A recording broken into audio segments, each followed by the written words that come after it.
In this module, we are going to talk about economic globalization.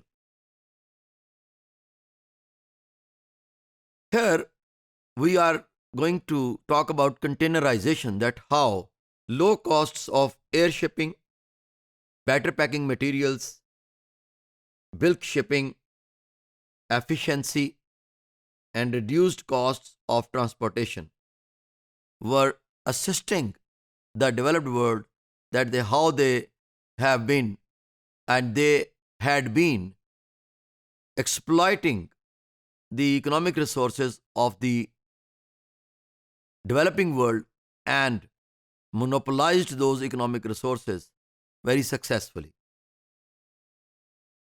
Technological advances reduced transmitting cost, communicating information, using digital technology, mass production, and exchange of technology. As earlier mentioned, that technological sophistication definitely benefited the developed world. But our more research tells us, more literature in international relations explains that this technological sophistication also gave advantage to the developing world in the age of globalization. Tax system. Some countries adjusted their corporate tax system in order to attract foreign direct investment, popularly known as FDI. Less protectionism. It reduced import tariffs, quotas, domestic subsidies, and other trade regulations. Here are the advantages of economic globalization. Business can seek cost reducing innovations, higher per capita incomes, free movement of labor in different parts of the world, diffusion of ideas, skills, and technologies, overcoming domestic saving gap, increased awareness about wealth and income, improved business standards. These are the advantages which the country having more efficient system capabilities in the age of globalization taking for their economic globalization.